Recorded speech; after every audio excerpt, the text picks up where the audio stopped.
All right, today we're diving into a book that is truly radical. It's called A New Kind of Science by Wolfram, and it proposes a completely different way of looking at our universe. What if the deepest secrets of nature aren't hidden in some super complex equations? What if, instead, they're found in the behavior of the absolute simplest computer programs you can imagine? Yeah, it's a wild ride from simple rules to mind-blowing complexity, and we're jumping right in. So to really get what Wolfram's big idea is all about, we gotta start with a question. And it's a huge one. It's a mystery that has puzzled scientists and philosophers for centuries, and honestly, it's something you see every single day. I mean, just look around you. The world isn't simple. It isn't smooth or predictable. It's just full of this incredible, breathtaking complexity.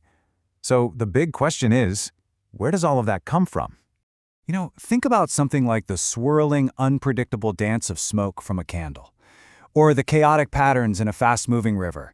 For hundreds of years, science has tried to nail this stuff down with fancy equations, but it's just too messy. The complexity always seems to slip right through our fingers. Or hey, what about a snowflake? How in the world does simple frozen water create these incredible, unique little works of art? It's not like there's a tiny blueprint inside each one telling the ice where to go. So what's really going on here? What's the hidden rule?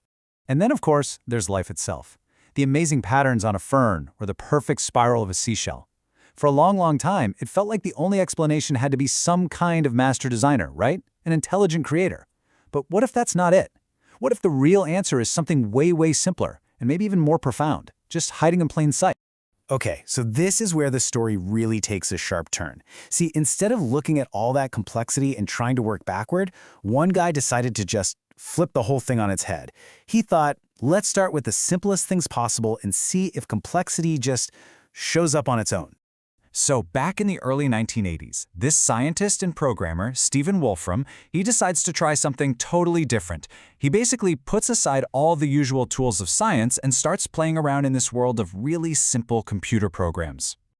And this is the absolute core of it. See, for the longest time, the thinking in science was pretty straightforward. If you want a complex result, you need complex rules. It just makes sense, right? But Wolfram completely flipped that. He asked what happens if we do the opposite. What if we start with the absolute simplest rules imaginable? His main tool for this was something called a cellular automaton. Now, I know that sounds super technical, but the idea behind it is actually incredibly simple. Just picture a line of squares on a grid, and each square can either be black or white. That's it. And the color of a square in the next line down is decided by a really simple rule based on its own color and the colors of the squares right next to it. Okay, so here's exactly how it works. It's so simple. You start with just one single black square in a row of white ones. Then, to create the next row, you look at a little group of 3 squares in the row above, a square and its 2 neighbors. You apply a super simple rule like, if the middle square is black and the neighbors are white, then the square below it becomes black. And you just do that again and again for every square for every new row. That's the whole setup. That's the entire engine. So Wolfram basically set his computer loose on this whole universe of simple programs. He started running them one after another, and he was pretty much expecting to see, well, simple, boring patterns. But what he found, man, it wasn't just something that changed his own work. It was something that would challenge the very foundations of how we do science. And at first, yeah, the results were exactly what you'd think they'd be. Some rules just made solid blocks of black. Others just faded away into nothing.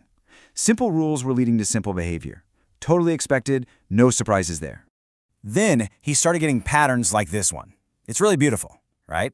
It's what's called a nested pattern, or a fractal. It's definitely more intricate, but it's still very orderly, very predictable. You can see how the big triangle is just made up of smaller copies of itself. So yeah, it's complex, but it's a kind of complexity that follows a clear, repeating pattern. But then he found this. He named it Rule 30, and this is what changed everything. I mean, just look at it. The rule that creates this pattern is just as simple as all the others, but the result is anything but simple. If you look over on the left side, you can see some regular repeating stripes.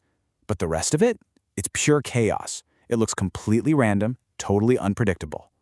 And this was the bombshell. This was profound, jaw-dropping complexity exploding from one of the simplest rules you could possibly write down. This one picture, it wasn't just some cool, weird thing he found. It was like a crack forming in the foundations of science. The idea that something so complex could come from something so simple, it wasn't just a neat discovery. It basically meant we needed a whole new way of thinking about science itself. And as Wolfram himself said, this discovery really points to a completely different explanation for all the complexity we see out there in nature. Maybe nature isn't some master architect working from a complicated blueprint. Maybe nature's more like a simple programmer, just running a simple piece of code over and over. So here's the fundamental difference, the big shift in thinking. The old way of doing science was to look at something complex and try to describe it with a complex math equation. But this new way, it's about generating it. It says, hey, instead of just describing the final product, let's try to find the simple program that actually grows the complexity from the ground up. And that right there, that's the core idea of a new kind of science in a nutshell. The secret to the snowflake, or the swirling storm, or the seashell. It's not some huge, complicated design. It's just a simple rule running step by step, over and over and over again, millions of times. Okay, so if you follow this line of thinking, you end up in some pretty wild, mind-bending territory. I mean, if simple rules can make things this complex, what does that mean for all the really complex stuff we see in the world every day? Well, this leads us to the biggest, most radical idea in Wolfram's entire book. He calls it the principle of computational equivalence. And this is a huge leap. What it basically says is that once any system gets complex enough, whether it's Rule 30, a hurricane, or even the neurons firing in your brain, they're all doing computations that are, at a fundamental level, equally sophisticated. Think about it like this. A hurricane isn't less smart than your computer, it's just running different software. The process of the storm is a computation just as complex as the process of your own thoughts. So what does this actually mean for us? Well, the implications are huge.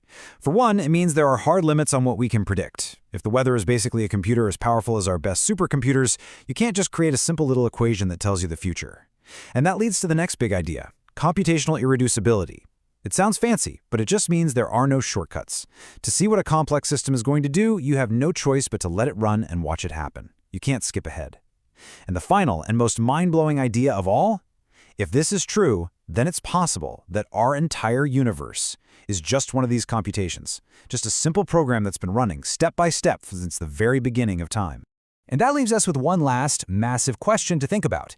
If Wolfram is right, if our whole reality is just the result of a simple program running since the Big Bang, could we actually use this new kind of science to find that program, to find the source code of the universe? I mean, just think about that. What would it mean for us if we actually found it? It completely changes what it means to search for the ultimate truths of our universe.